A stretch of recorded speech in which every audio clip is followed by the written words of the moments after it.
আমার চাচাতো বোনটার প্রতি আমার বড় আকর্ষণ ছিল। আমার মনটা চাইছে আমি যদি আমার চাচাতো বোনটার একটা রাত্রের জন্য পাইতাম, আমি তার সঙ্গে আদর সোহাগে সময় কাটাইতাম। ও আল্লাহ, আমার একটু সুযোগ করে দেন না। আর আমি ডাক দিয়ে বললাম, আল্লাহ রে, এমন টাইমে দেখলাম আমার ঘরের সামনে আমার চাচাতো বোন এসে দাঁড়িয়ে রয়েছে। আমার ডাক দিয়ে কয়, ভাই আমার 100 দিরহাম ধার লাগবে, হাওলাত লাগবে, দেন না গো। আমার আপনি 100 দিরহাম দেন। আমি আমার চাচাতো বোনকে প্রস্তাব করলাম, এ চাচাতো বোন, আমি তোমার 100 দিরহাম দিতে রাজি। বলে কোন শর্তে? বলে যদি তোমার দেহটাকে আমাকে ভোগ করতে দাও। নাউজুবিল্লাহ নাই? যদি তোমার দেহটা 100 দিরহামের কারণে আমার ভোগ করতে দাও। চাচাতো বোন ডাক দিয়ে কই, ভাইজান আপনি যদি চান ভোগ করতে পারবেন, তবে আপনি এখন আমার 100 দিরহাম দিয়ে আমার বিপদটা সারাই দেন। এবার চাচাতো বোনের কথাটা শুনি না, ভাইজান 100 দিরহাম দিয়ে দিলাম। পরের দিন রাত্রবেলা আমার চাচাতো বোন আমার ঘরে আসছে। আমি তার দইরা আমার খাটের উপর যখন তার সঙ্গে বৈধ মেলামেশা করার জন্য সম্পর্কে লিপ্ত হব, করবে নবী পার বলেন দুরুদের পাগল হইলে করবে নবী পার। আল্লাহুম্মা সাল্লি আলা পরবারে বার বলেন আল্লাহুম্মা সাল্লি আলা। নবীর দুরুদ পড়লে আসে কাঙ্গন, আমার স্বয়ং আল্লাহ খুশি যে ঘর। নবীর দুরুদ পড়লে উম্মতিগণ, আমার স্বয়ং আল্লাহ খুশি যে ঘর। হায়রে তাই তো সবাই দুরুদ পড়ো, তাই তো সবাই দুরুদ পড়ো নবী মুস্তাফার। আল্লাহুম্মা সাল্লি আলা পড়ো বারে বার বলেন আল্লাহুম্মা সাল্লি আলা। আমার ভাইরা, বাবারা, বন্ধুরা, আমার আল্লাহ কয় আমি নামাজও পড়ি না, রোজা রাখি না। আমার বান্দাদেরকে বললাম, বান্দা আমার অসংখ্য ফেরেশতাদেরকে নিয়ে আমি আল্লাহ আমার মদিনার কামলিওয়ালা নবীর উপরে দুরূদ আদায় করি। মাবুদ, আপনি তো নবীর উপরে দুরূদ আদায় করেন, আপনি বলেন না আমরা বান্দারা কি করব? আল্লাহ কয়, ইয়া আইয়ুহাল্লাযীনা আমানু, ওহে যারা ঈমানদার আছো, আমার আল্লাহ আয়াতের মধ্যে কোন মসজিদের ইমাম সাহেবরা ডাক দেয় না, কারণ আমার আল্লাহ জানে মসজিদের ইমাম সাহেবরা মিম্বরে বয়া বয়া আমার নবীর সালাতু সালামের বিরোধিতা করে। আপনারা বলেন বর্তমান সমাজে এমন আলেম নামের আলেম আছে না? আমার নবীর নামের শব্দটার পাশে দিয়ে কত সুন্দর নবী শব্দের অর্থ বার্তা বাহক, আর মৌলবী কয় নবী সাংবাদিক। মৌলবী এখন আরবি শাব্দিক অর্থ জানে না, কথা কোন ঠিক কি না? এ ভাই, আমি চাই আপনার মাথায় টুপি আছে, পাঞ্জাবি আছে, টুপি আর পাঞ্জাবি লাগায়া, মুখের মধ্যে দাড়ি লাগায়া আপনি আমার নবীর শানে সত্য ব্যবহার করতে পারেন না। আপনাদের হোমনা থানার গৌরব মাওলানা শহীদুল্লাহ বাহাদুর চ্যালেঞ্জ করছিল, যদি কলিজা থাকে নবীকে সাংবাদিক প্রমাণ করে দেখাইতে। ও বাবা, শিয়ার বেমনেলে ঘুরে পাঠায়, এমন কি কেস গুটে পালাইছে মৌলবীর দলেরা, কারণ তারও জানে মাথা ঠিক না থাকার কারণে জেলে থাইকা থাইকা ডাইল ভাত পানি ভাত খেয়ে খেয়ে মাথা বরবাদ হইছে। এই জন্য নবী শব্দের অর্থ বার্তা বাহক না কইরা আমার নবীর সাংবাদিক করে এমন বিয়াদব বাংলাদেশে হাতে, কথা কোন ঠিক কিনা? আবার গতকালকে দেখলাম বলতেছে আল্লাহকে সর্বশক্তিমান বলা যাবে না। নাউজুবিল্লাহ। আরে মৌলবী বলে কি আল্লাহকে সর্বশক্তিমান বলবো না? কাকে বলবো? কারণ আল্লাহ তো ইন্নাল্লাহা আলা কুল্লি শাইইন কাদির, আল্লাহই তো সর্বশক্তিমান। মৌলবী কয় আল্লাহকে সর্বশক্তিমান বললে শিরক হবে। এই মৌলবী সাহেব, আমি তোমাকে বলবো নবীর সাথে বিয়াদবি করলা, তোমার দলের কোন ব্যক্তি তোমারে কিছু বলে নাই, এটা তোমাদের বিষয়, কিন্তু স্বয়ং আল্লাহ যার ব্যাপারে মন্তব্য করতে সতর্কতা অবলম্বন করা লাগে, ওই আল্লাহর সর্বশক্তিমান বলা যাবে না। বইলা তুমি আমার আল্লাহ তাআলার একটা মর্তবা, আল্লাহ তাআলার একটা শান, আল্লাহ তাআলার একটা অধিকার, আল্লাহ তাআলার একটা পাওয়ার অস্বীকার করছো। আমি বলবো যে মৌলবী আল্লাহকে সর্বশক্তিমান বলা যাবে না বলছে, এই মৌলবীর ঈমান নাই, মৌলবী কাফির।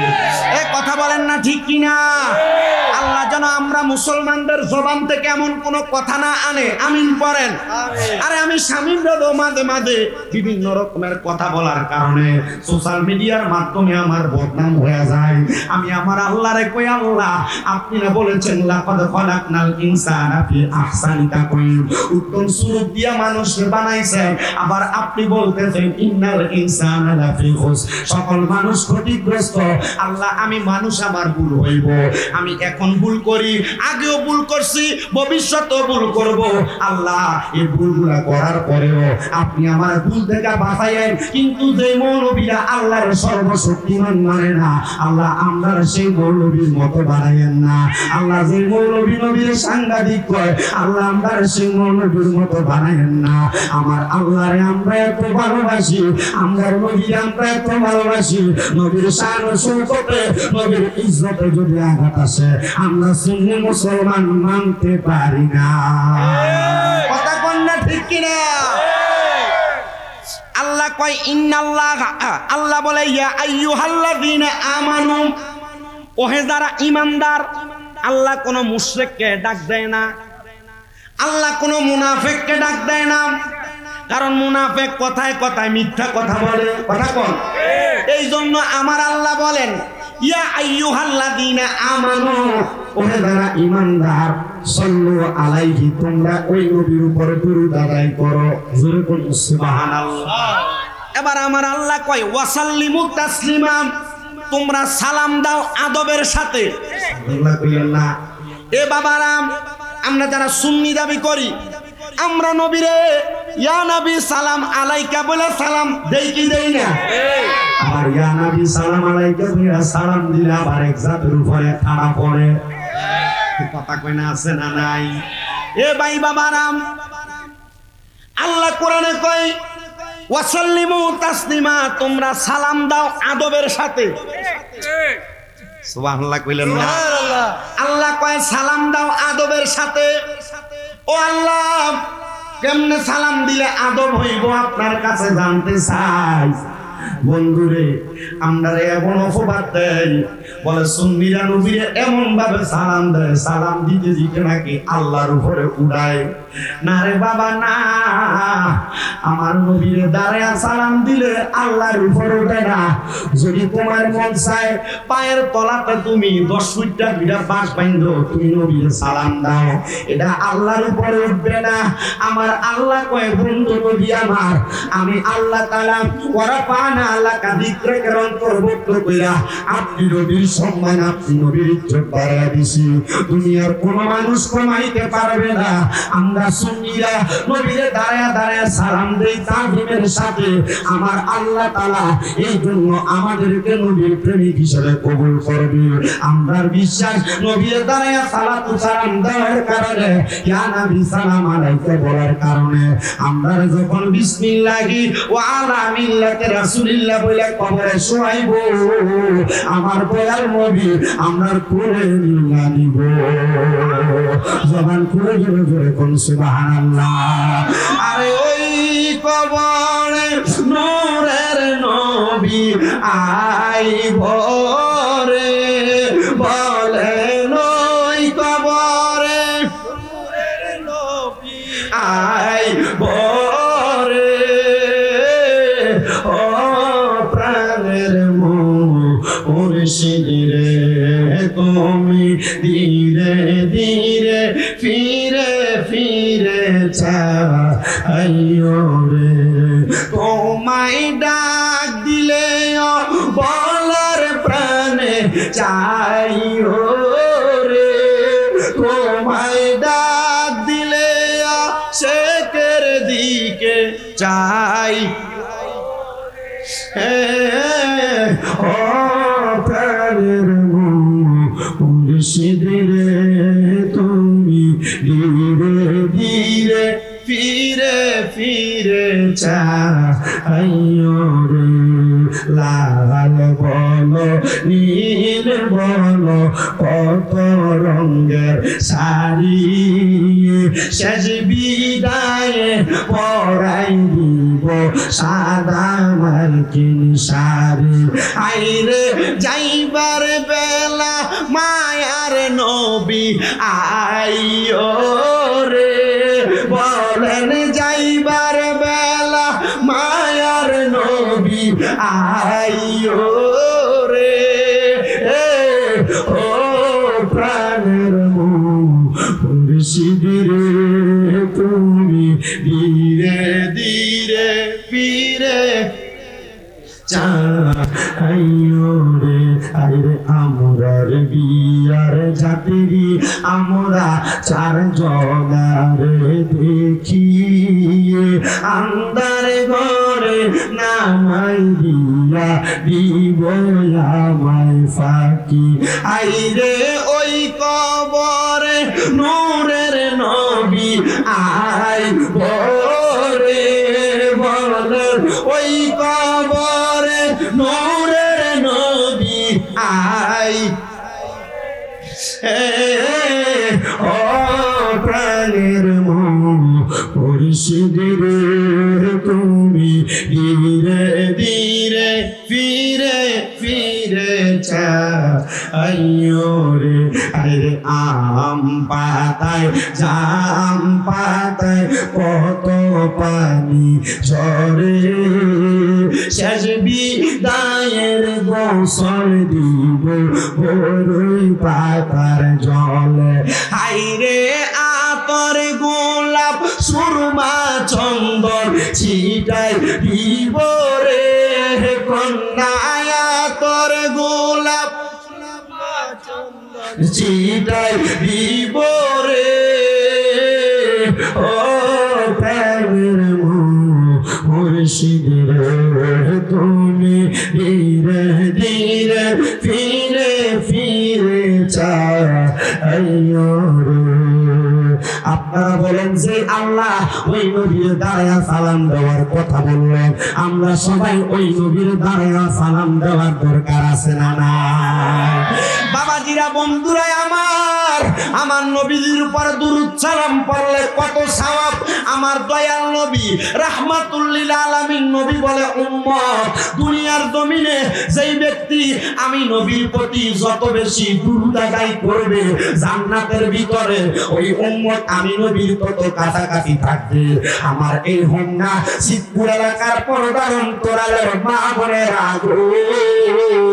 এরে আমার মা বোনেরা মাইকের আওয়াজ যদি তোমাদের কানে যায় আমি বলবো তোমাদের হাতে পায়ে ধরে গো মা যদি নবীর দিদার পাইতে চাও বেশি বেশি করে নবীর দুরূদ পড়ো আমার হোমনা সিদ্ধপুর এবং আশেপাশে এলাকার ভাই বাবারা আপনারা যারা এই জান্নাতের বাগানে আসছেন আপনারা যদি ওই নবীর দিদার মরণের আগে একবার পাইতে চান কবরে যাওয়ার পর নবীর দিদার চান আপনারা ওই নবীর উপর বেশি বেশি দুরূদ আদায় করবেন আমার নবী কই উম্মত রে দুনিয়ার জমিনের মধ্যে আমি নবীর কোন উম্মত যদি আমি নবীর উপর প্রাণ ভরে দুরূদ আদায় করে একবার যদি মুহাব্বতে দুরূদ আদায় করে আমার আল্লাহ ওই উম্মত মুহাম্মদীর নামের উপরে জান্নাতের মধ্যে গাছ লাগাবে নবী গো জান্নাতের ভিতরে গাছ লাগাইলে উম্মতের কি দাম আমার নবী কয় ওই গাছের ভিতরে যতগুলা পাতা থাকবে পাতার পরিমাণ সওয়াব ওই উম্মতের নেকের পাল্লার মধ্যে তুলে দেওয়া হবে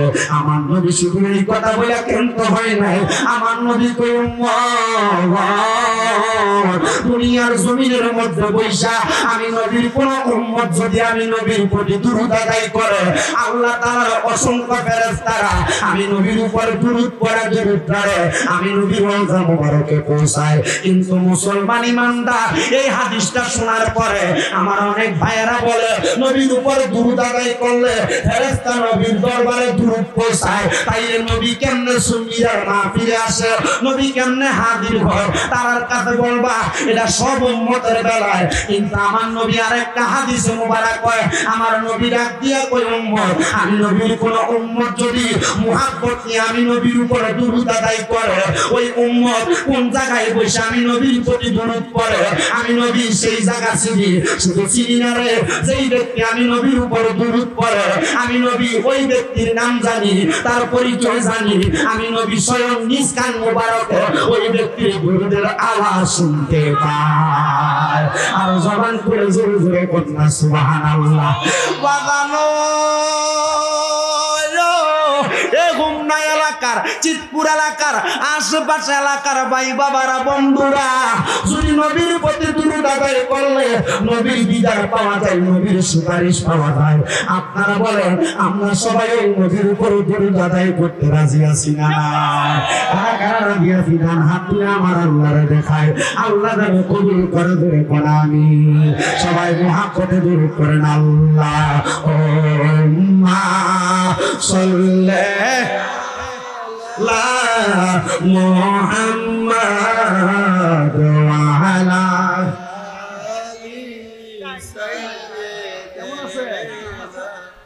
মুহাম্মাদ ওয়া আলা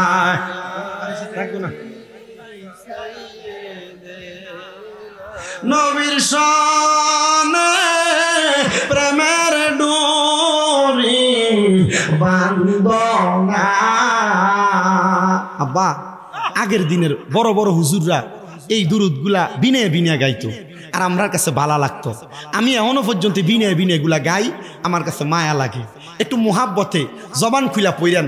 আমার নানা জান ইন্তেকাল করছে, মরার আগে কইছে তুই তো নবীজির উপর দুরুদ পড়স, মিলাদ পড়স, যদি মাঝে মাঝে কখনো সুযোগ পাস আমার কবরটার সামনে বইয়া বইয়া একটু পড়িস।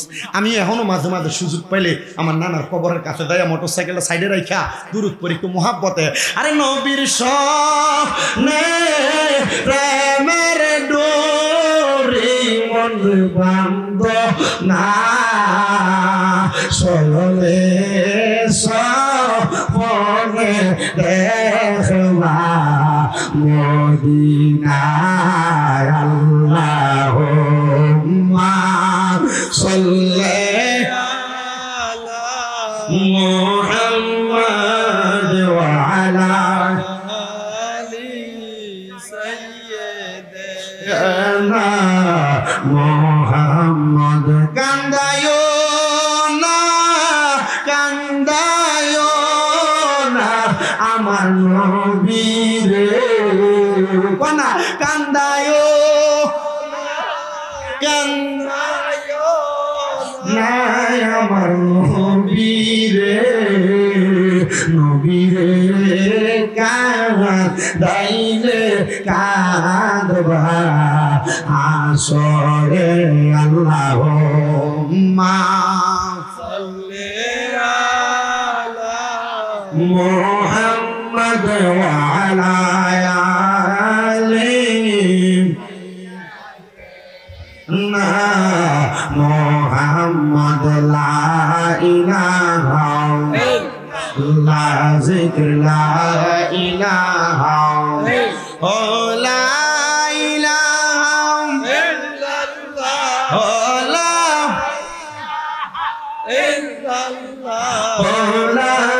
ইলাহা ইল্লাল্লাহ লা ইলাহা লাপর আমরা বড় ভাগ্যবান আমার নবী আল্লাহর মেহমান।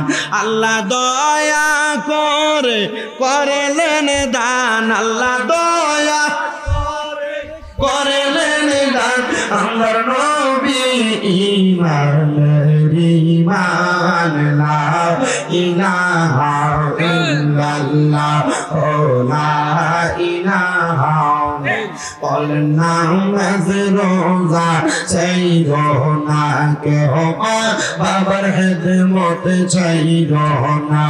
আমার নবীর দরুদ হইল না বল নবীর দরুদ হইল না, আমার নবীও তোমায় ভুলবে না।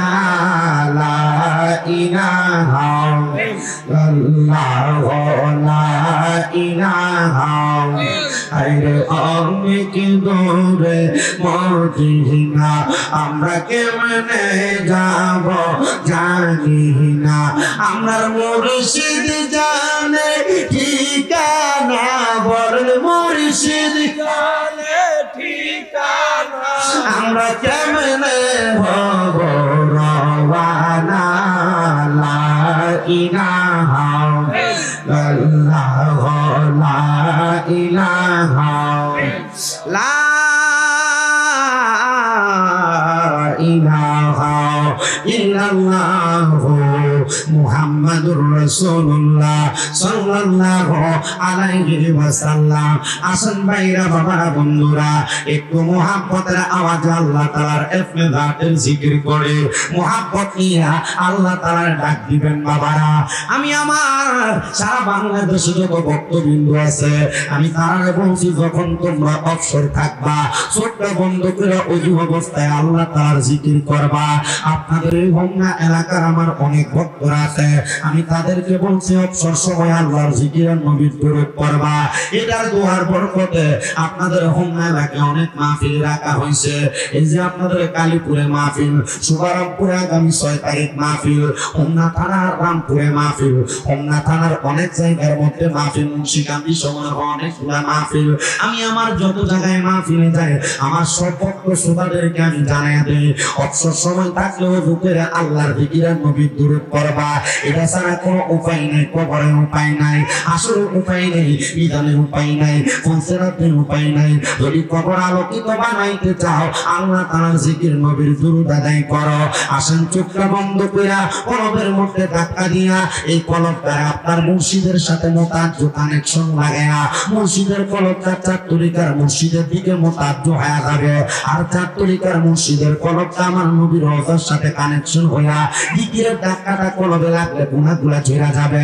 মুহাব্বতে আল্লাহর জিকির করেন আল্লাহ আল্লাহ আল্লাহ আল্লাহ আল্লাহ আল্লাহ আল্লাহ মুর্শিদ আমার গহনার মালা, মুর্শিদ আমার গহনার মালা, মুর্শিদ আমার জানের জান, মুর্শিদকে পাইলে আমি দৌড়াইতাম পহরান মারহাবা। আল্লাহ আল্লাহ মুর্শিদ আমার গহনার মালা, মুর্শিদ আমার গহনার মালা, মুর্শিদ আমার জানের জান, মুর্শিদ পাইলে কোলে লইয়া দৌড়াইতাম পহরান মারহাবা। আল্লাহ আল্লাহ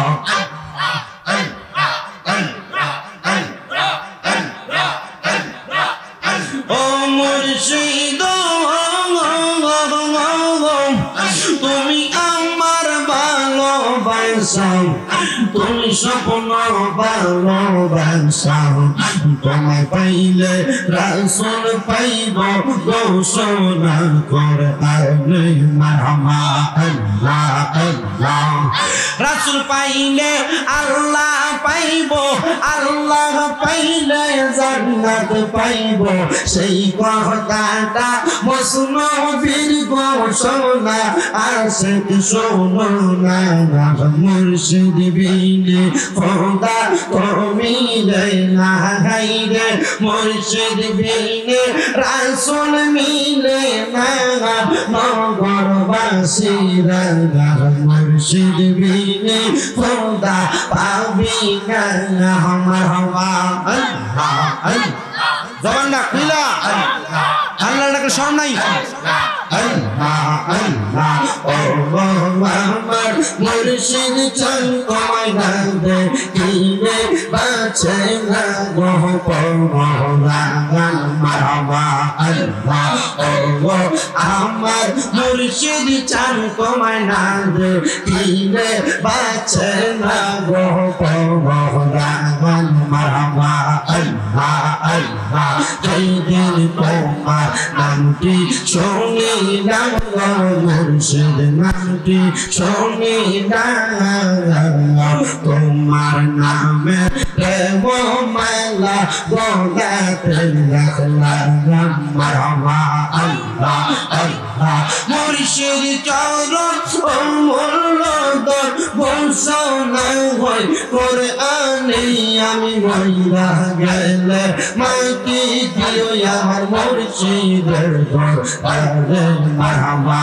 আল্লাহ আল্লাহ আমি মইরা গেলে মাটি দিও আমার মুর্শিদের দরবারে মারহাবা আল্লাহ আল্লাহ জিকির করো জিকির করো জিকির করো মুমিন গণ জিকির করো মুমিন গণ জিকির রইতে মাওলা রাজি আর রাজি নবী গণ মারহাবা আল্লাহ আল্লাহ হস্তা দিলা সেই বিবারে জিব্বা দিলা ডাকতে তারে হস্তা দিলা সেই বিবারে জিব্বা দিলা ডাকতে তারে নয়ন দিলা দেখিবারে তবু কেন অন্ধ মন জিকির করো জিকির করো জিকির করো মুমিন গাওয়া জিকির করো মুমিন গাওয়ান জিকির রইতে মাওলা রাজি আর রাজি নবী গাওয়ান মারহাবা আল্লাহ আল্লাহ আল্লাহ আল্লাহ ফকির দরবেশ বাদশাহলি কুলিতে সেই ফুলের কলি ফকির দরবেশ বাদশাহলি মারহাবা ফকির দরবেশ বাদশাহলি কুলিতে সেই ফুলের কলি তারা কান্দের নিয়া ভিকার জঙ্গি কান্দের নিয়া ভিকার জঙ্গি বাস করে বৃক্ষের তলায় আই মোহাম্মদ কামলিওয়ালা আই রে আমার বুকে আয় আসো আমার আঙ্গিনায় ডাকে তোমার এই পাগল নবী ডাকে তোমার এই পাগলে শান্তি দাও মোর কলিজায় আই মোহাম্মদ কামলিওয়ালা আই রে আমার বুকে আয় মারহাবা আল্লাহ আল্লাহ আল্লাহ আল্লাহ লা ইলাহা ইল্লাল্লাহ মুহাম্মাদুর রাসূলুল্লাহ সাল্লাল্লাহু আলাইহি ওয়াসাল্লাম আল্লাহুম্মা আমিন আল্লাহুম্মা আমিন আলহামদুলিল্লাহি রাব্বিল আলামিন আসসালাতু ওয়াসসালামু আলা রাসূলিল কারীম রব্বানা যালামনা আনফুসানা ওয়া ইন লাম তাগফির লানা ওয়া তারহামনা লানাকুনান্না মিনাল খাসিরিন মাবুদ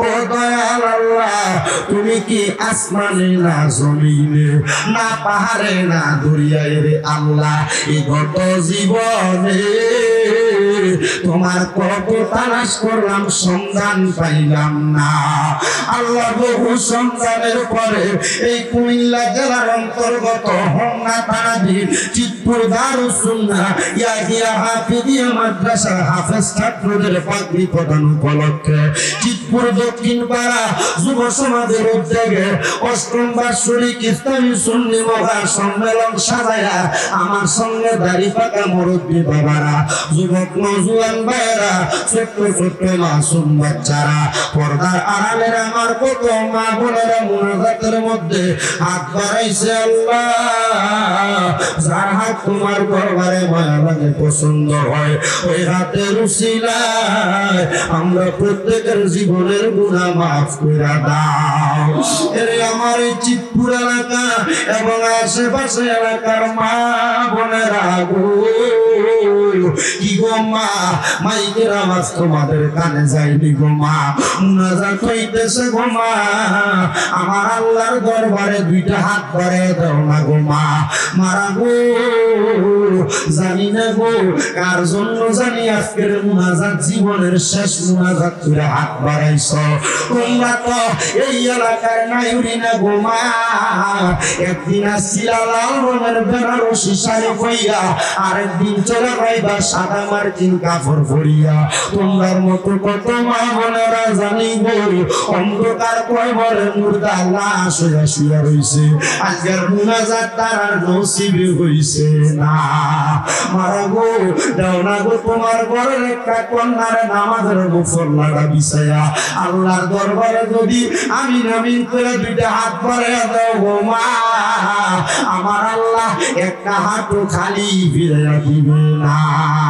এখন না তিতপুর এবং আশেপাশে এলাকার ভাই বাবারা কি রে ভাই মাইকের আওয়াজ তোমাদের কানে যায়নি রে ভাই মুনাজাত হইতেছে রে ভাই তোমার কাছে গিয়ে দোয়া মুনাজাত মায়া লাগে না ভাইরা রে আমার আল্লাহর দরবারে যদি দুইটা হাত বাড়াইয়া দাও আমার বিশ্বাস আছে আমার আল্লাহ কারোর হাত খালি ফিরিয়ে দিবে না জানি না রে ভাই আমার কোন ভাই বাবা মা বোনের জন্ম জানি গো এই এলাকার বাসগুড়া পাইকা লাল লাল হইয়া রইছে জানি না রে আল্লাহ আমার কোন ভাই বাবা মা বোনের জন্ম জানি গো এই এলাকার গুরুস্থানের মাটি ডালা ফালাফি করে জানি না রে আল্লাহ কোন ভাই বাবা মা বোনের জন্ম জানি গো আমার বাজারের কাফনের কাপড় গুলা কাইটা রেডি করে রাখছি ওই আমার আমরার মুনাজাত তুমি কবুল কইরা নাও তুমি তো অন্তর জামি রে আল্লাহ ওই আমরা হইলাম ফানা আমরা সুখে কিনা মুখে ডাকি বলা আরাফাতে নিয়ে আমরার সঙ্গে নি হইবা কথা গো মুখের বিছানায় শোয়াইয়া গো আল্লাহ পরওয়াল্লাহ জাগালয় তোমার মনে তুমি তোমার বন্ধু মুসা নবীর সঙ্গে কইছো কথায় আল্লাহ তোর পাহাড়ে নিয়া আমরার সঙ্গে নি কইবা কথা ও আল্লাহ আল্লাহ আদ্রাইল পাঠাইয়া গো আল্লাহ পরওয়াল্লাহ জাগালয় তোমার মনে তোমার বন্ধু ইউনুস নবীর সঙ্গে কইছো কথায় আল্লাহ মাছের পেটে নিয়া আমরার সঙ্গে নি কইবা কথা ও আল্লাহ সারা কাফনে ঢুকাইয়া গো আল্লাহ পরওয়াল্লাহ জাগালয় তোমার মনে আল্লাহ আজকের মুনাজাতে কে জানি গাত বাড়াইছে কার জানি জগতের মধ্যে বাবা নাই যে বাবা রিক্সা চালাইয়া মাটি কাইটা মাথার গাম পায়ে ফেলাইয়া পরের বাড়িতে বদলার কাম কইরা সন্তানদের মানুষের মতো মানুষ করার জন্য আব্বা নিজের রক্ত করে পানি বানাইছে এমন আব্বা যাদের অন্ধকার করে আব্বার কবর জান্নাতের বাগান বানিয়ে দাও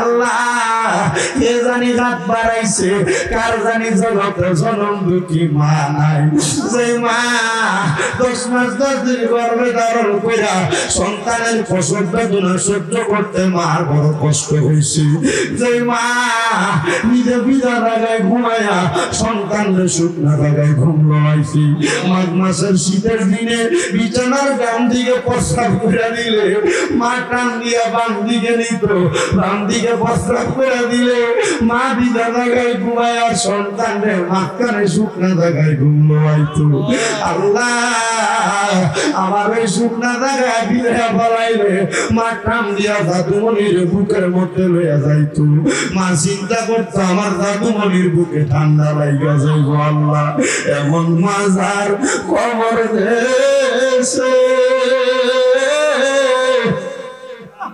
রাইখো তোমার মায়ার নজরে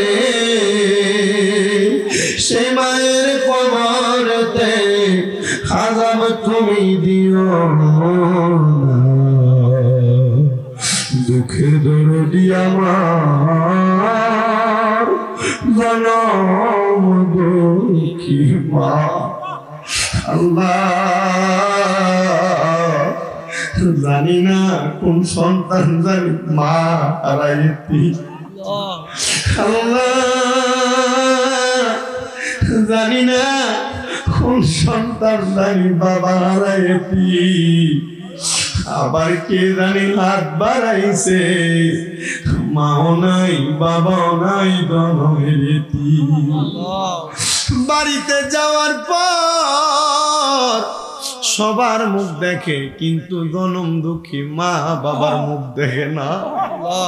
আল্লাহ তাকে দেখো হে হোমনা চিতপুর এলাকার যুবকেরা মুরব্বীর এলাকাবাসীরা মিলা কি সুন্দর একটা প্রেমের বাগান সাজাইছে। আল্লাহ তোমার কি মায়া লাগে না? আজগারে মাহফিলের উসিলাই হোমনা এলাকার কবরবাসীর কবর জান্নাতের বাগান বানায়া দাও। মায়া আব্বার কবরের আযাব মাফ হইছে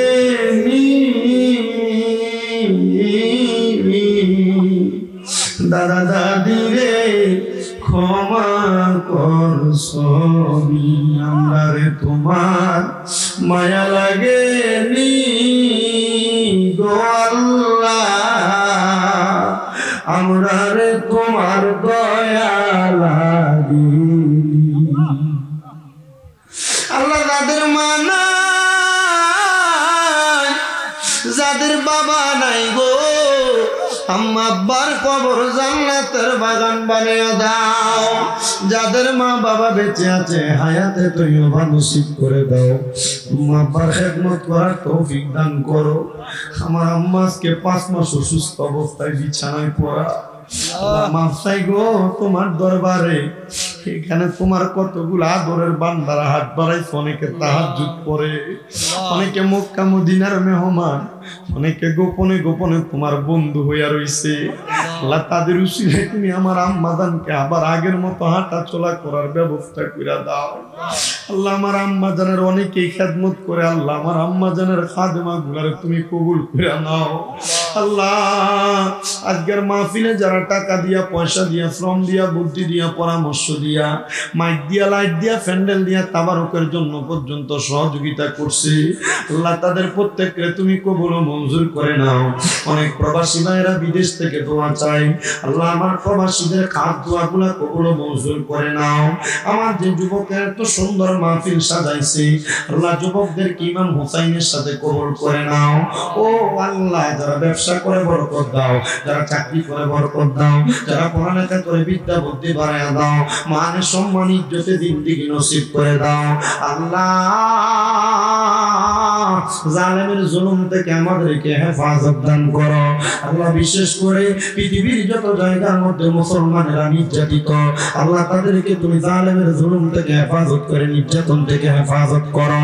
আল্লাহ পর্দার অন্তরালে আমার অনেক অবসর মা বোনের হাত বাড়াইছে, আমার মা বোনদের খাত দোয়াগুলো কবল মঞ্জুর করে মরণের আগে আখিরি জবানে পড়ে দিয়েন মধুর কালেমা লা ইলাহা ইল্লাল্লাহ মুহাম্মাদুর রাসূলুল্লাহ সাল্লাল্লাহু আলাইহি ওয়াসাল্লাম।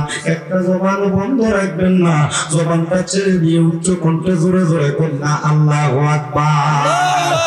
মুহাদ্দিস সদরে মুহতারাম দিগার আজকে চিত্তুর দারুস সুন্নাহ ইয়াহিয়া হাফিজিয়া মাদ্রাসার হাফেজ ছাত্রদের পাগড়ি প্রদান উপলক্ষে চিত্তুর দক্ষিণ পাড়া যুব সমাজের উদ্যোগের এই 8তম ইসলামী সুন্নি মহাসম্মেলনের সম্মানিত শ্রোতা মণ্ডলী ও ওলামায়ে কেরাম, দাড়ি পাকা মুরব্বী বাবা, যুবক নওজোয়ান ভাই, পর্দানশীল মা বোনেরা, রাস্তাঘাটে দোকানপাটে ঘোরাফেরা করনেওয়ালা ভাই বাবারা, সবার প্রতি আমার আন্তরিক শুভেচ্ছা মোবারকবাদ।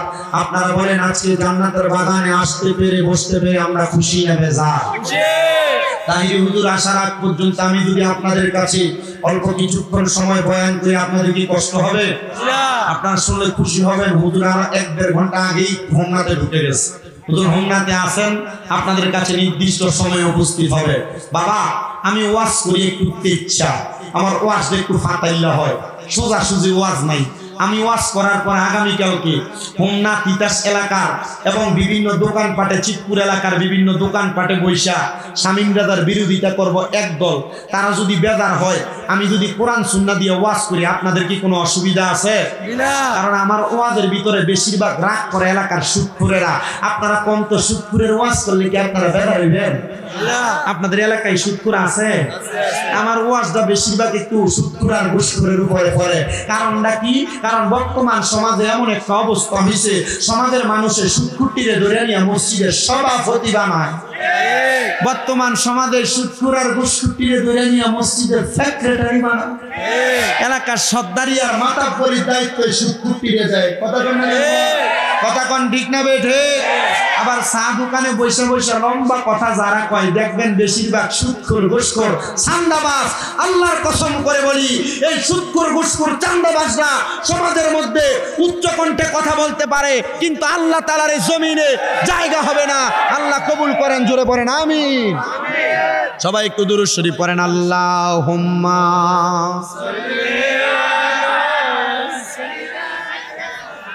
হাবিব।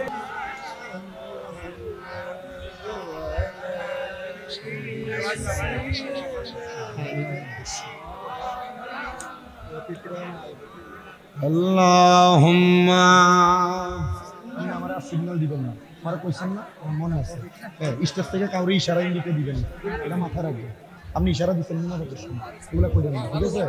আমি ধরছি না কথা না, আমার কি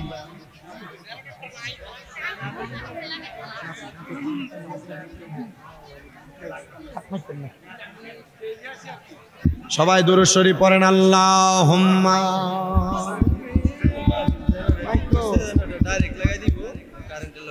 এ বেটা মাইকলা, তুমি দুইটা মাইক ব্যাটারি দিয়ে দিয়ে দিবা না? কি থাকে কিছু কইতাম পারি না, সব বিপরীত জানে মাহফিলে যাই কথা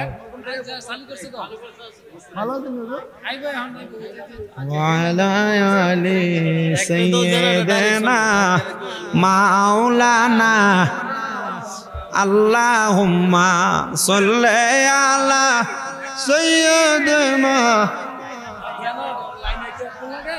মুহাম্মাদ ওয়া আলা আলি।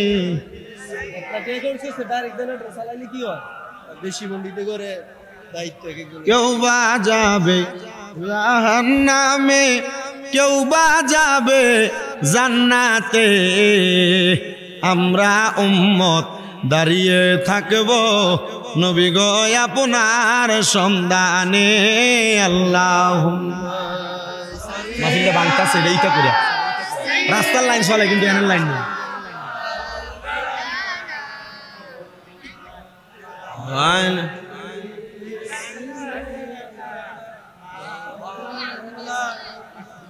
নবী গো আপনার ভালোবাসায় জীবনের গুনাহ ঝরে যায়, নবী গো আপনার ভালোবাসায় পাস করুনি জুব্বা পায়। আল্লাহুম্মা সাল্লি আলা সাইয়্যিদিনা মাওলানা মুহাম্মদ ওয়া আলা আলি সাইয়্যিদিনা মাওলানা।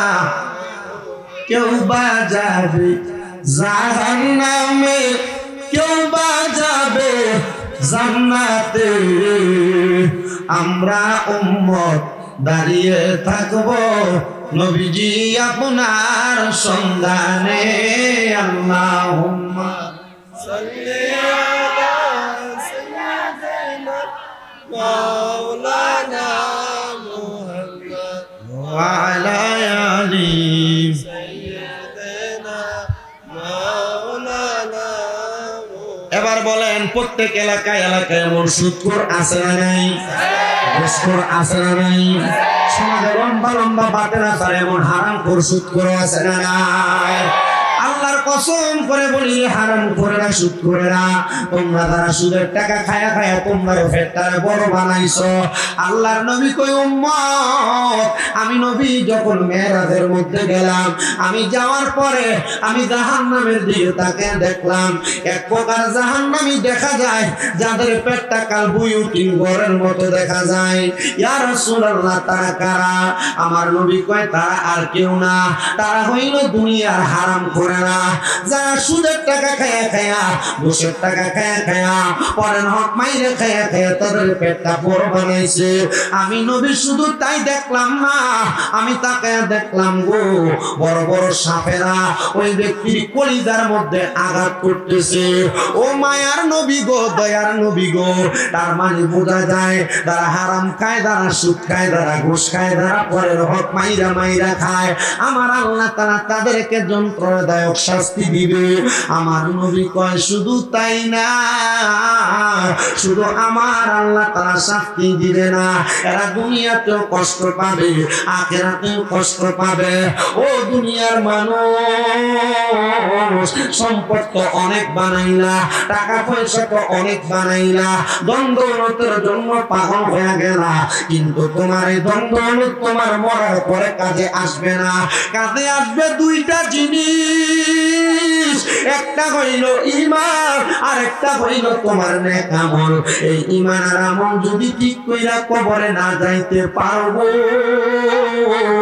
ওই কবরে গেলে তুমি বড় ধরা খেয়ে যাইবা সম্পদের আশা করতে করতে তুমি দুনিয়ার ইবাদতের কথা ভুললা কোন দিক দিয়া ফজর যায় কোন দিক দিয়া আসর জোহর যায় কোন দিক দিয়া আসর মাগরিব এশা যায় মুসলমান তোমার কোনো খবর থাকে না আরে সম্পদ ওয়ালারে যদি তুমি খুশি বানাইতে পারো তোমার সম্পদের কোনো অভাব হবে না কিন্তু তুমি সম্পদ ওয়ালারে নারাজ কইরা কিসের ইবাদত করো আর কিসের দুনিয়ার টাকা ইনকামের আশা করো ওই সম্পদ যেই খোদা দেয় ওই খোদার ইবাদতে তুমি তোমার মুছে দাও এই সম্পদ টাকা পয়সা বাড়ি গাড়ি যেই খোদা দেয় ওই খোদারে তুমি একটু খুশি করো দেখবা তোমার সম্পদের অভাব হবে না তোমার মতো কত সম্পদওয়ালা হুমনা চিতপুরের গোরস্থানে শুয়ে রইছে 1 বছর হয়ে গেছে মরছে কবরটা খুলে দেখো কবরে হাড্ডিগুলা বালি হয়ে গেছে তোমার মতো কত সম্পদওয়ালা মরে গেছে মরার পর কবরে তার কোনো অস্তিত্ব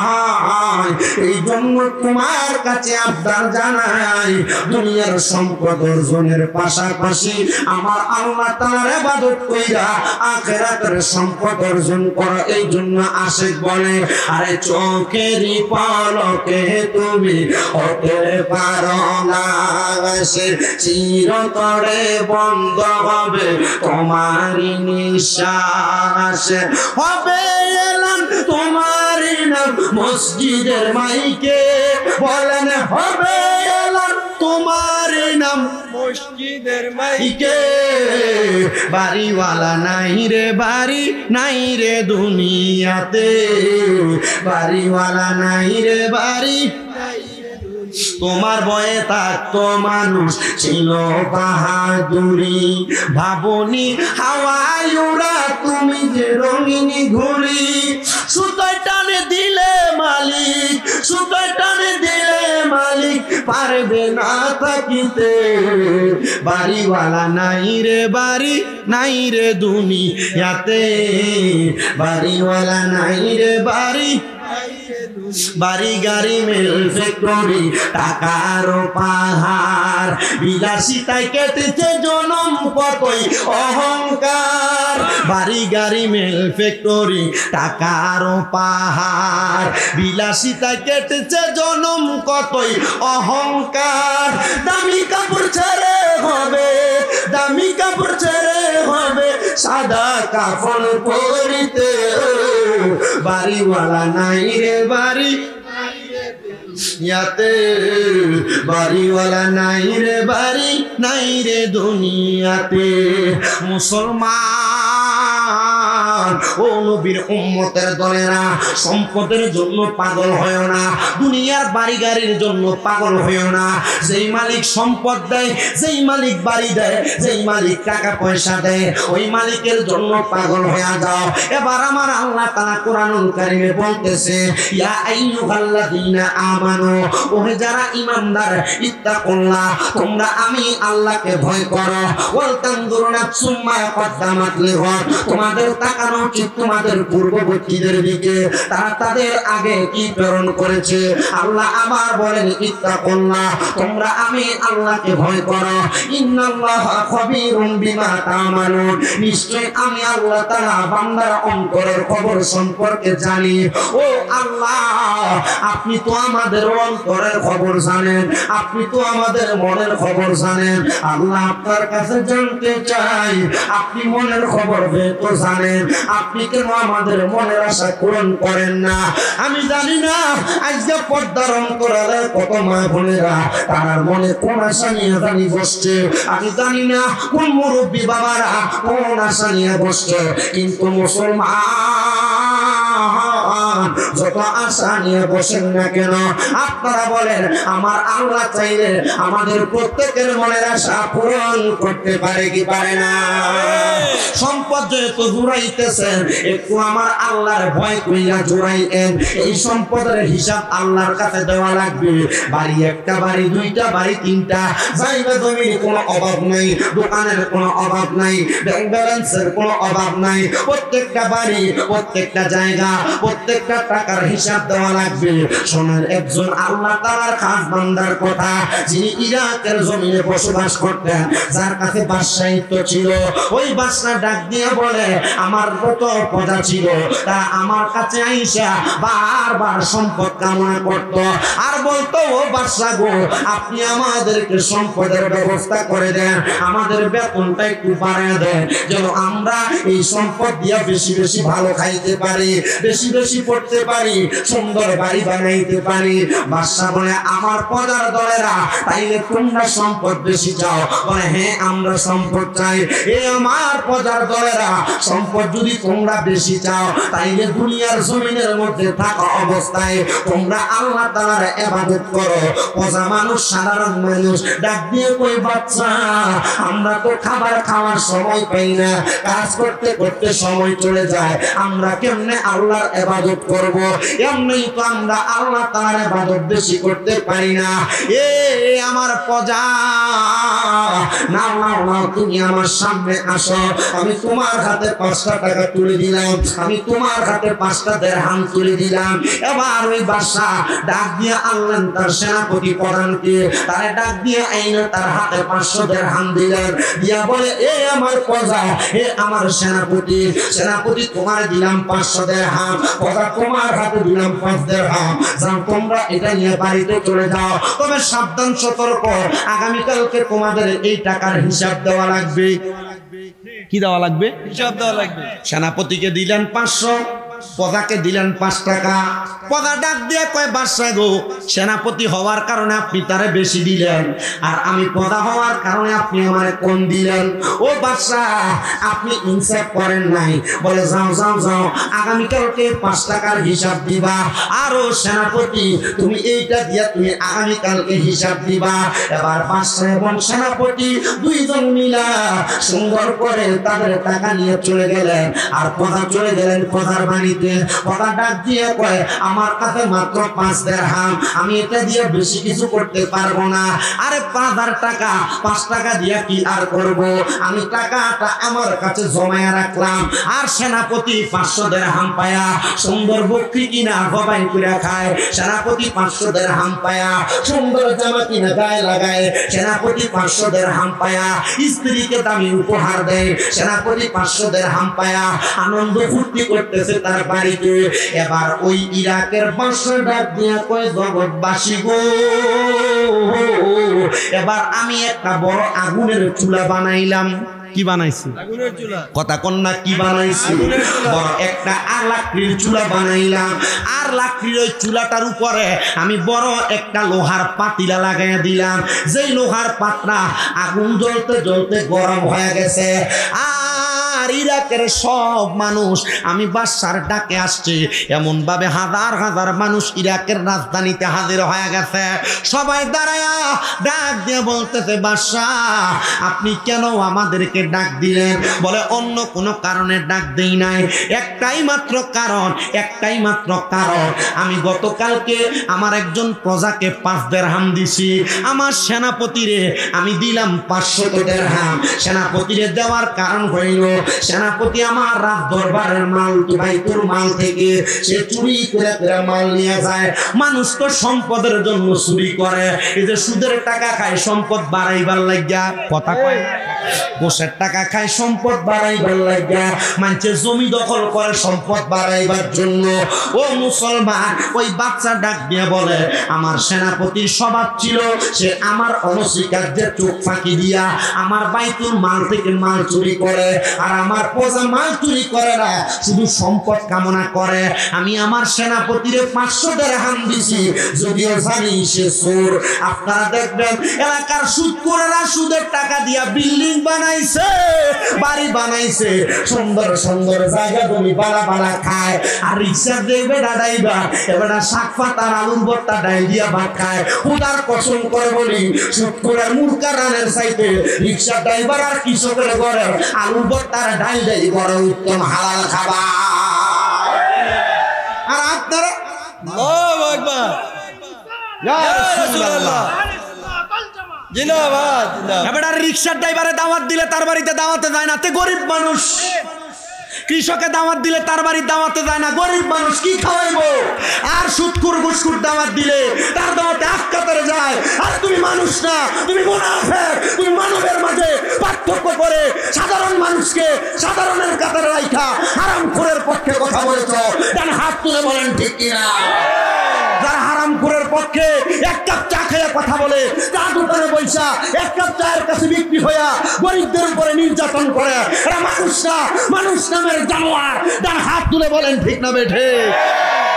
আরে সুদখোরে দাওয়াত দিলে আগে আগে যায়, এর লাঠির জোর বেশি এর লাগা। আর রিক্সার ড্রাইভার দাওয়াত দিলে দাওয়াতে যাইতেছে না, কথা কন না করে আছে না নাই? আছে, কথা কয় না বেশি। আপনার কি কষ্ট হইতেছে? অনেকে চিন্তা করতেছে ওয়াজটাতে আমরা এলাকার রোমাদের গায়ে ভরতেছে, কথা কয় না। কি হবে? দাওয়াত বন্ধ হয়ে যাবে স্বামী রেদা হিসাব দিয়ে দিছি। কালীপুর গত আগামী মাসে 27 তারিখ, কালীপুর নাই রে 27 তারিখ আগামী মাসে, 6 তারিখ এখন শুভারামপুর, 8 তারিখ কোন এটা নভেম্বর 8 তারিখ নাগেরসর।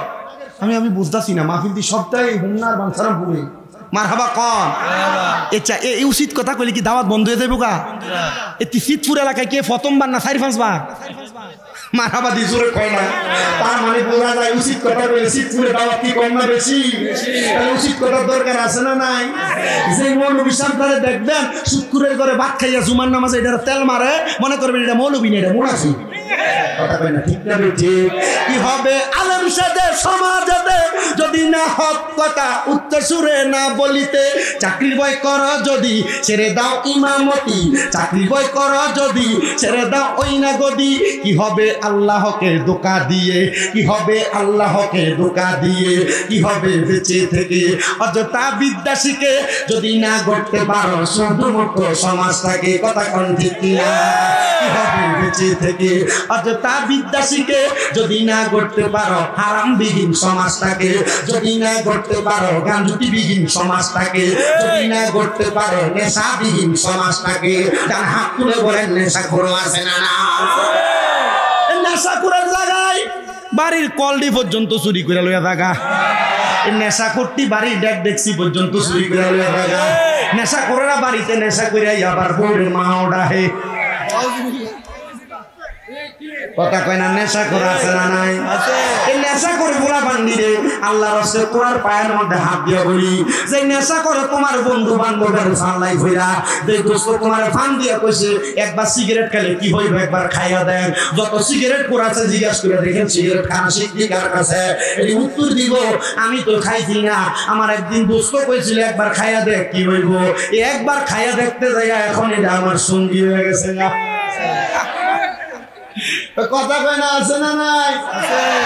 আব্বাজি, আল্লাহর নবী বলছেন যদি তোমরা জাহান্নামী মানুষ দেখতে চাও তাদের দিকে তাকাও। ইয়া রাসূলুল্লাহ, কারা? বলে যাদের মুখের ভিতরে আগুন দেখা যায়। আচ্ছা আপনারা কোন তো হুজুর, ও বীর ভাই, আপনি কোন তো কারা মুখের ভিতরে আগুন দেখায়? যদি বিড়ি খোর, যদি সিগারেট খোর। একবার একদিন প্রশ্ন করছি, বাথরুমের ভিতর থেকে ধোঁয়া আইতেছে, বাইরে দাঁড়ায় রয়েছে। আমি কইলাম ইয়া এরে বাথরুমের ভিতর থেকে ধোঁয়া, তুই কি বাথরুমে বয়ে কিছু করছ? কহ একটা সিগারেট খাইলাম। সিগারেট বাথরুমে বয়ে খালি কার? কই বাথরুমে বয়ে সিগারেটটা না খাইলে বাথরুমটা ক্লিয়ার হয় না। নাউজুবিল্লাহ, জোরে কবে না? তাকবীরটা একটু জোরে হবে। নারায়ে তাকবীর, আল্লাহু আকবার, নারায়ে রিসালাত,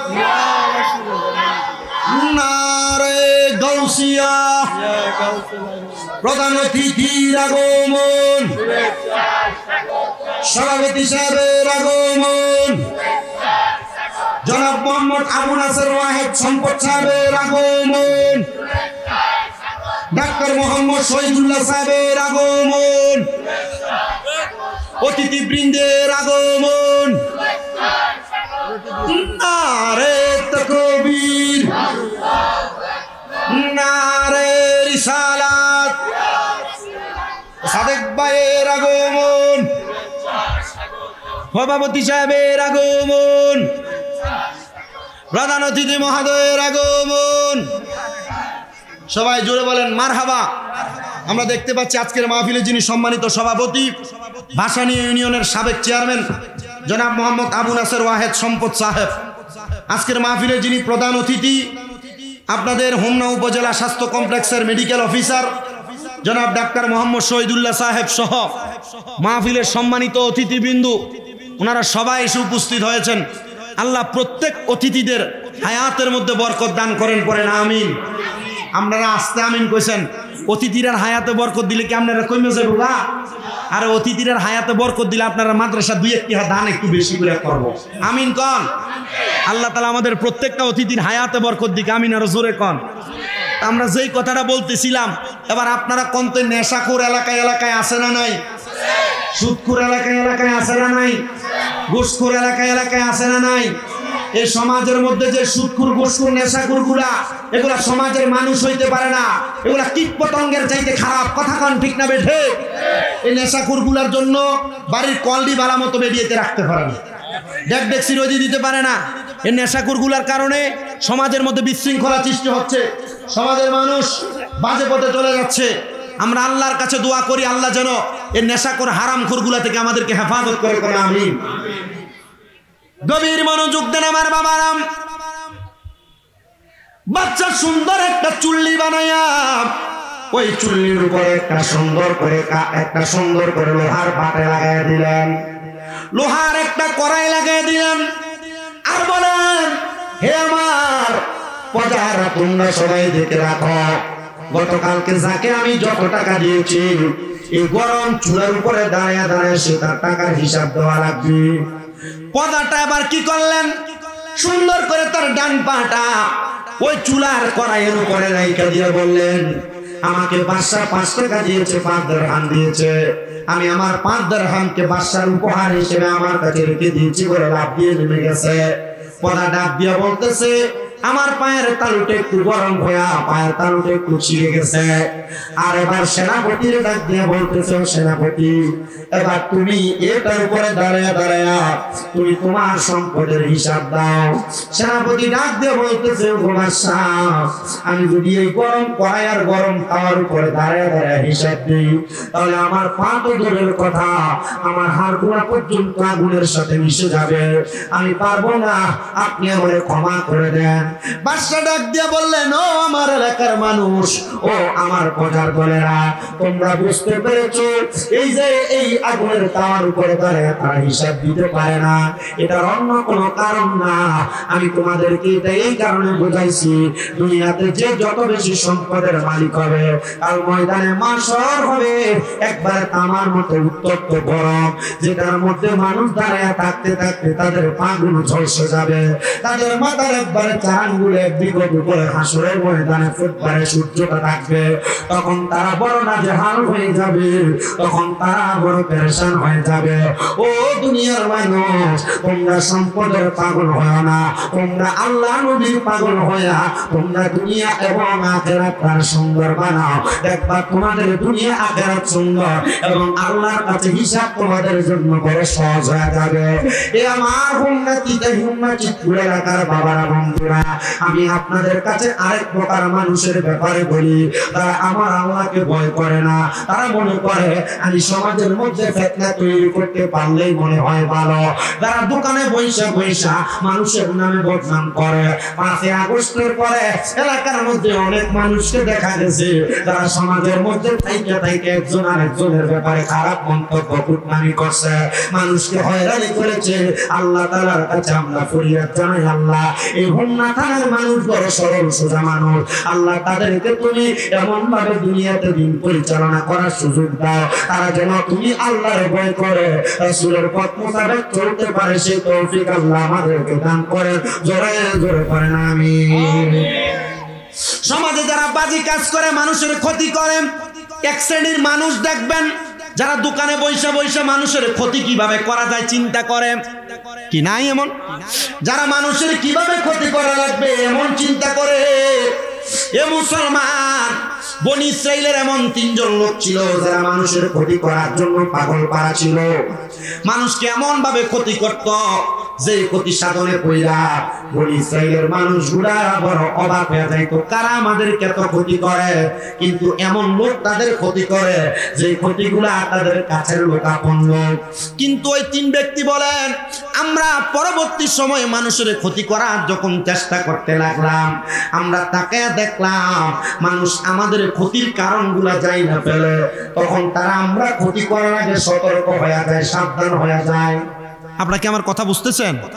বনি ইসরাইলের 3 ব্যক্তি মানুষের ক্ষতি করত, কিন্তু সর্বশেষ তারা যখন ক্ষতি করার জন্য যাইতো, মানুষ আগে থেকে সাবধান হয়ে যাইত। তারা চিন্তা করলো, তারা জানতে পারে কিভাবে আমরা যে তাদের ক্ষতি করব। এই কথা চিন্তা কইরা তারা বলল, চলো আমরা ক্ষতি করার যে প্ল্যানটা করি, রুটম্যাপটা করি, আমরা এটা এই এলাকা থেকে অন্য এলাকায় যায়া সেখানে ফন্দি কইরা তারপরে এই এলাকার মানুষকে ক্ষতি করব। আচ্ছা বলেন, মানুষের ক্ষতি করা এটা কি ভালো কাজ? জোরে বলেন না তো। সাবেক চেয়ারম্যান সাহেব কোনটা? আপনি না? এই যে চেয়ারম্যান সাহেব চেয়ারম্যান হয় মানুষের লাভের জন্য না লসের জন্য? কিন্তু এই লাভ করাইতে যাইয়া এক পক্ষের ক্ষতি হয়, হয় না? এক পক্ষের ক্ষতি হয়, বিচারে একজন ঠগে একজন জিতে। কারণ ঠগুইনার ভোটটাকে চেয়ারম্যানরা দেয়, আপনি মনে করেন? আমি জীবনও বিশ্বাস করি না। এ চিন্তা করে এর দোষ, চেয়ারম্যান যদি তার হক কইয়া যদি তারা জিতিয়া দিত, চেয়ারম্যানের ভোটটা দিত, কথা কয় না? কিন্তু না, চেয়ারম্যান যদি উচিত বিচার না করে, আল্লাহর নবী বলে কাল হাসরের ময়দানে 7 প্রকার ব্যক্তি আমার ছায়া তলে থাকবে, লাওয়ায়ে হামদের পতাকার নিচে থাকবে। এর মধ্যে 1 নাম্বার ইমামুল আদল, যারা ন্যায় বিচার করে। চেয়ারম্যান যদি ন্যায় বিচার না করে আল্লাহর ওই পতাকার নিচে থাকতে পারবো? তো চেয়ারম্যান সাহেবরা এই ন্যায় বিচারটা কইরা দেয়, কিন্তু আমরা সমাজের মানুষ এই ন্যায় বিচারটা পছন্দ করে না। যেটা তলে দিয়ে 100 টাকা আর 1000 টাকা খাইয়া বিচার ঘুরিয়ে দেয়, এটার পক্ষে কথা বলে, এরা মুনাফিক, এরা বেঈমান। কথা বলেন না ঠিক না বেঠে? চা খাইয়া বিচার ঘুরানো যাবে? সাবধান, সতর্ক। বনি ইসরাইলের 3 ব্যক্তি কি করলেন? পাহাড়ের গুহার মধ্যে ঢুইকা তারা আবার মানুষের ক্ষতি করার জন্য প্ল্যান করতে লাগলেন, বুদ্ধি করতে লাগলেন। আর আমার আল্লাহ কয়, আমি আল্লাহ তাআলার কুদরতের খেলা কেউ বোঝে না। আল্লাহ কয়, এ 3 বান্দা, তোমরা যত মানুষের ক্ষতি করার জন্য চেষ্টা করলা, আল্লাহ তাআলা কুদরতি ভাবে পাহাড়ের গুহার মুখের ভিতরে 3টা পাথর আইনা ফালাইয়া দিছে। আর এই 3 জন খারাপ মানুষ চিন্তা করে যে তো পাথর আইনা ফালাইয়া দিছে, আমরা মনে হয় এখান থেকে বের হতে পারবো না। 1 দিন 2 দিন করে অনেক দিন পর্যন্ত গুহার মধ্যে আটকে আছে, কিন্তু গুহা থেকে বের হতে পারতেছে না। এবার ওই 3 ব্যক্তি ডাক দিয়ে বলে, আল্লাহ যদি আমাদেরকে না বাঁচায়, এই গুহা থেকে আমাদেরকে আর কেউ বাঁচাইতে পারবে না। আসলে যে কোনো মানুষ, চলো আমরা আল্লাহ তাআলার কাছে আমাদের কোনো ভালো কাজের উসিলা দিয়ে দোয়া করি। এবার একজন ডাক দিয়ে বলে আমার কোনো ভালো কাজ নাই, আমার একটা ভালো কাজ আছে। বলে কোন ভালো কাজ আছে বলো না। বলে আমার বাড়িতে একজন ব্যক্তি সারাদিন 1 মাস পর্যন্ত চাকরি করেছে, তার বেতন ছিল 2 কুচি করে চাউল, আর একবেলা তার আমি খাওয়াইতাম। সে একবেলা খানা খাইয়া সে 2 কুচি চাউলগুলো আমার কাছে আমানত রাখছে, জমা রাখছে, আর আমার বলছে ও আমার মালিক আপনি আমার এই চাউলগুলো আপনার কাছে আমানত রাখবেন, আমি নিয়ে যাব। 1 মাস কাজ শেষ হওয়ার পর আমার ওই কাজের লোকটা বাড়ি থেকে বিদায় হয়ে গেছে। এবার আমাকে 1 মাস 2 মাস 3 মাস পর্যন্ত চাউলগুলো আমার কাছে, দেখবেন চাউল 2-3 মাস থাকলে চাউলের মধ্যে পোকা ধরে, কি পোকা। এবার বাদশা ডাক দিয়ে কই ও আমার এলাকার মানুষ, আমি যখন দেখলাম চাউলগুলোর মধ্যে পোকা ধরে গেছে, আমি আবার চাউলগুলো বাজারে বিক্রি করে অনেকগুলো ছাগল কিনলাম। ছাগল কিনে লালন পালন করতে করতে গরু কিনলাম। আমি গরুগুলো লালন পালন করার জন্য খামার বানায়া আমি সুন্দর করে আমার গরুগুলো লালন পালন করলাম। এমন এক সময় ওই কাজের লোক আইসা বলে হুজুর আমার চাউলগুলো আমার ফেরত দেন। আমি তখন তার জবাব দিয়েছি আমার সেনাপতি, এই আমার কাজের লোক, এই যে গরুর খামার দেখতে পাও, এই খামারের গরু সহ এগুলা তুমি নিয়ে যাও। এ বাদশা, এ আমার মালিক, আমি তো আপনাকে এতগুলা গরু আর খামার দেই নাই। বলে তোমার চাউলগুলো যখন নষ্ট হইতে লাগছিল, আমানত নষ্ট হয়ে গেলে আল্লাহর কাছে জবাব দেওয়া লাগবে, এই জন্য আমি তোমার চাউলগুলো বিক্রি করে বকরি ক্রয় কইরা গরু ক্রয় করে লালন পালন করে তোমার সম্পদকে আরো বাড়িয়ে দিচ্ছি, এটা তোমার আমানত, তুমি নিয়ে যাও। আল্লাহর কাছে দোয়া করে আল্লাহ আমার এমন কোন নেক আমল নাই, শুধু এই আমানতের কারণে তুমি আমি বান্দারে মাফ করে দাও। আল্লাহ তাআলা তার দোয়া কবুল করছে। ভালো কাজের উসিলায় গুহার মুখ থেকে 3টা পাথর তাইকা একটা পাথর সরায় নিয়ে গেছে। ডাক দিয়া কই আল্লাহ ও মানিব গো, যেহেতু আপনি এই 3টা পাথর থেকে একটা ভালো কাজের উসিলায় একটা পাথর সরাইছেন, ওরে আমার বন্ধুরা আর 2টা ভালো কাজের উসিলা দিয়ে দোয়া করো, দেখবা আমার আল্লাহ দোয়াটা কবুল করবে। আমার আল্লাহ তো দয়ার আল্লাহ, আমার আল্লাহ তো মায়ার আল্লাহ। এমন দয়া করছে, এমন মায়া করছে। আরেকজন ডাক দিয়ে কয় আমার জীবনে আর কোনো ভালো কাম নাই, তাকে সময় নষ্ট করো। মনে রাখবা জিনা করার কারণে তোমার এই লজ্জাস্থানের মধ্যে আমার আল্লাহ তাআলা গরম লোহার রড লাগাই দিবে, তোমার লজ্জাস্থানের মধ্যে পাথর ঝুলন্ত অবস্থায় রাখবে, পচে পচে পড়বে। এই জন্য তোমরা জিনা ব্যভিচার কইরো না, অবৈধ সম্পর্কে লিপ্ত হয় না, আমার আল্লাহ তাআলা তোমারে কোনোদিন মাফ করবে না। এ মুসলমান, বনি ইসরাইলের ওই ব্যক্তি ডাক দিয়া কয় জগতের মানুষকে আমার চাচাতো বোনটার প্রতি আমার বড় আকর্ষণ ছিল, আমার মনটা চাইছে আমি যদি আমার চাচাতো বোনটার একটা রাত্রের জন্য পাইতাম, আমি তার সঙ্গে আদর সোহাগে সময় কাটাইতাম। ও আল্লাহ আমার একটু সুযোগ করে দেন না। আর আমি ডাক দিয়ে বললাম আল্লাহ রে, এমন টাইমে দেখলাম আমার ঘরের সামনে আমার চাচাতো বোন এসে দাঁড়িয়ে রইছে। আমারে ডাক দিয়ে কয় ভাই আমার 100 দিরহাম ধার লাগবে, হাওলাত লাগবে, দেন না গো। আমারে আপনি 100 দিরহাম দেন। আমি আমার চাচাতো বোনকে প্রস্তাব করলাম, এ চাচাতো বোন আমি তোমার 100 দিরহাম দিতে রাজি। বলে কোন শর্তে? বলে যদি তোমার দেহটাকে আমাকে ভোগ করতে দাও। নাউজুবিল্লাহ নাই, যদি তোমার দেহটা 100 দিরহামের কারণে আমার ভোগ করতে দাও। চাচাতো বোন ডাক দিয়ে কই ভাইজান আপনি যদি চান ভোগ করতে পারবেন, তবে আপনি এখন আমার 100 দিরহাম দিয়ে আমার বিপদটা সারাইয়া দেন। এবার চাচাতো বোনের কথাটা শুনি না, ভাইজান 100 দিরহাম দিয়ে দিলাম। পরের দিন রাত্রবেলা আমার চাচাতো বোন আমার ঘরে আসছে, আমি তার দইরা আমার খাটের উপর যখন তার সঙ্গে বৈধ মেলামেশা করার জন্য সম্পর্কে লিপ্ত হব, এমন টাইমে আমি তাকে দেখলাম আমার চাচাতো বোনের চোখ দিয়া পানি পড়তেছে। আমি জিজ্ঞাসা করলাম বোন তুমি কেন এমন ভাবে কান্না করো? আমার বোনটা আমার ডাক দিয়ে কয় ভাই আমি কান্না করার অন্য কোনো কারণ না, বাইরে তোমার কাছে আল্লাহর দোহাই দিয়ে বলি, তুমি আমার ইজ্জতটারে নষ্ট করো না, আমার আল্লাহ তাআলারে ভয় করো। আমি ওই দিন আল্লাহরে ভয় কইরা আমার চাচাতো বোনের ইজ্জতটাকে আমি রক্ষা করে তারে ছেড়ে দিয়েছি। ও আল্লাহ, আমার জীবনে আর কোনো ভালো কাম নাই, এই ভালো কামটার উসিলায় তুমি আমারে মাফ করে দাও। আমার আল্লাহ দোয়া কবুল কইরা বনি ইসরাইলের ওই তিনজন বাদে ব্যক্তির গুহার সামনে থাইকা 2 নাম্বার পাথরটারে সরাইয়া নিয়ে গেছে। এবার দুইজন ডাক দিয়া কই, দেখছস নি রে, ভালো কাজের উসিলা দিয়া দোয়া করলে আল্লাহ দোয়া কবুল করে। ও আল্লাহ, আল্লাহ গো। আরেকজন ডাক দিয়া কয়, আমার সম্পদ নাই, আমার টাকা পয়সা নাই, আমি আমার বাড়িতে 2টা ওট লালন পালন করতাম, আমি 2টা ওট লালন পালনের মধ্যে একটা মান্দা ওট আর একটা মেন্দি ওট। মেয়ে যেই ওটটা, ওই ওটটা থেকে দুধ গ্রহণ কইরা আমি আগে আমার আম্মা জানলে দুধটা পান করাইতাম, এরপর আমার ছোট একটা বাচ্চা তারে পান করাইতাম, এরপর আমি আমার স্ত্রী একসাথে দুধ পান করতাম। আমার মারে দুধ পান করানো ছাড়া ওই দুধ আমরা পান করতাম না। একদিন আমার আম্মা জানকে আমি অপেক্ষা করতে বললাম, আমি ওটার মধ্যে থেকে দুধ দোহন করতে লাগলাম।